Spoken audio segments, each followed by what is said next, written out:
Very long term pick के साथ portfolio construction की शुरुआत कर देता हूं।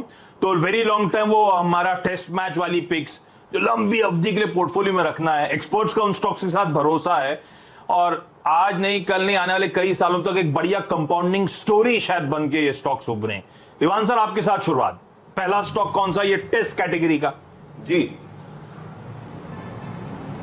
आशीष, बिल्कुल आपने जो भूमिका बनाई है टेस्ट मैच खिलवाने की, उसमें ये बिल्कुल मेरे हिसाब से खरा उतरता है। और खरा उतरने का कारण ये एक स्टॉक का नाम है आईटीसी। और इससे जो जो जो जब जहां हम बोलते हैं कि टेस्ट मैच में आपकी पेशेंस और परसिवरेंस का सबसे बड़ा वो योगदान होता है, इससे ज्यादा परसिवरेंस और पेशेंस कोई स्टॉक ने टेस्ट नहीं करी है। अब इसके बारे में जानते तो सब है, पर मेरे हिसाब से जो डिविडेंड यील्ड का आपको बेनिफिट मिल रहा है और जो आगे चल के इसमें इंप्रूवमेंट एफएमसीजी के बिजनेस में, होटल बिजनेस में आने की उम्मीद अब बन रही है, मुझे लगता है कि ये पूरी तरह से री रेट होने की तैयारी है। और जिस दिन ये शुरू होगा उस दिन आपको इसमें ईएसजी फंड्स भी आने लगेंगे, क्योंकि इनकी बिजनेस प्रोफाइल चेंज हो जाएगी थोड़ी बहुत, और जो वैल्यू कैश जनरेशन की हो रही है उसका कहीं ना कहीं आंकलन जो है वो अलग तरीके से होने लगेगा। तो अच्छा खासा 50% का अपसाइड यहां से आपको आराम से दिला सकता है। थोड़ी सी पेशेंस और टेस्ट करेगा, काफी कर लिए और कर ले। हाँ, तो ये 5वां टेस्ट मुकाबला है, 4 हो चुके हैं, ये 5वां टेस्ट मैच खेलने वाले हम आईटीसी के साथ। लेकिन आईटीसी वाकई पेशेंस टेस्ट करने वाली बात तो बिल्कुल सही है, पेशेंस टेस्ट कर रहा है। सब जानते हैं कि रिलेट होगा, पर कितना ये टाइम वाइज करेक्शन और कंटिन्यू होगा एनीबडी इज गेस। लेकिन दीवान सर कह रहे हैं इसको पोर्टफोलियो में रख लीजिए यहां से। और ये कई बार आजकल वीकेंड शो में आईटीसी का नाम शुमार हो रहा है, आप लोग नोटिस कर रहे होंगे। तो आईटीसी रखें, रोज स्क्रीन को ना देखें, ये वेरी लॉन्ग टर्म पिक की कैटेगरी में रखा गया है। बहुत कुछ डेवलपमेंट्स एक्सपेक्टेड है स्ट्रीट के स्टॉक के साथ होंगे आने वाले समय में। 50% के रिटर्न्स इवेंचुअली देगा, और अगर लॉन्ग टर्म में रख लिया और रिलेट होना शुरू हुआ तो इस तरह के बड़े कंसोलिडेशन के बाद जो स्टॉक्स निकले हैं निफ्टी के ही कॉन्स्टिट्यूएंट्स, उनकी रिलेटिंग देखिए क्या गजब की हुई है। तो आईटीसी को रडार पर रखेंगे, पहला ये टेस्ट और कैटेगरी वाला स्टॉक आपकी स्क्रीन पर। गौरांग सर आपकी तरफ से कौन सा? तो लंबी अवधि के लिए हमने जीवन बीमा से जुड़ी हुई निजी क्षेत्र की एक बहुत ही मजबूत, सक्षम और बेहतरीन मैनेजमेंट के तरफ से आई हुई कंपनी एचडीएफसी लाइफ को पसंद किया है। और ये काफी लंबे समय से पसंद रही है हमारी। आशीष, आपको अगर याद होगा तो हमने कई बार इसका जिक्र किया है।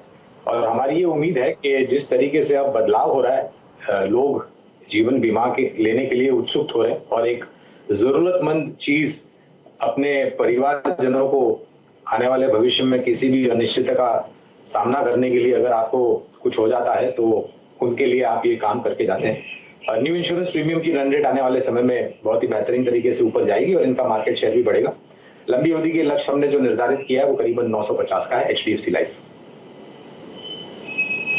सॉलिड पेडिग्री, और जिस स्पेस में ये है बहुत तगड़ा आउटलुक एक्सपर्ट्स मानते हैं। बहुत वर्जिन मार्केट्स हैं जो इंश्योरेंस एज अ स्पेस को एक्सप्लोर करने इस देश में, तो बढ़िया मोमेंटम इवेंचुअली स्टॉक पकड़ेगा ओवर द इयर्स।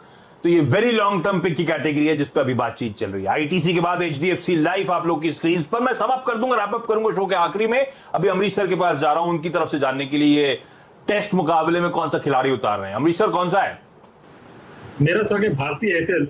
आईटीसी जैसा है, ये भी टेस्ट कर रहा है पेशेंस, पर मुझे लगता है कि काफी अच्छा परफॉर्मेंस आएगा आगे जाके, क्योंकि टेलीकॉम जो है it is non discretionary consumption, इसमें चॉइस नहीं है, आपको लेना ही पड़ता है। और एज ऑफ नाउ चार्जेस काफी कम है, ARPUs are the lowest in the world, पर आरपू इस लेवल पर रहेगा नहीं। I think clearly it should shoot up over the next 2-3 years। और भारती के पास लार्जेस्ट एक्टिव सब्सक्राइबर बेस है, करीब 34 करोड़ सब्सक्राइबर्स है, which is close 97% of total subscribers. तो and secondly it is also the fastest growing. और जैसे कि मैंने आरपू का बात किया था, इसका आरपू करीब 145 का, expected to go to 200 over the next possibly 9 to 12 months। और उनका जो medium to long term target है करीब 300 रुपीज का आरपू का टारगेट है, which means nearly double from here. और इनका परफॉर्मेंस भी काफी अच्छा रहा, despite that the stock has not moved. EBITDA growth देखा था करीब 28% डिस्पाइट कोविड। और आगे जाके 5G इंफ्रास्ट्रक्चर तो इनका ऑलरेडी प्रूवन है, हैदराबाद में इन्होंने लॉन्च भी करके टेस्ट भी करवाया था। स्पेक्ट्रम काफी है इनके पास, करीब 19,000 करोड़ का स्पेक्ट्रम भी लिया है। सो ग्रोथ के लिए स्पेक्ट्रम तो हाथ में है। तो मुझे लगता है कि it is quite attractively priced, क्योंकि ज्यादा चला नहीं है। ईवी बाय एबिटा करीब 6x का है, और यदि सम ऑफ टोटल पार्ट्स करते हैं तो करीब 720 का निकलता है। फिर भी मैं बोलता हूँ कि इसका जो टारगेट है करीब 680 का होना चाहिए। बिल्कुल सही बात, ये भी वाकई पेशेंस टेस्ट कर रहा है। वो QIP इशुएंस हुआ था, उसके बाद लग रहा था रीरेट होगा, अब हो जाएगा।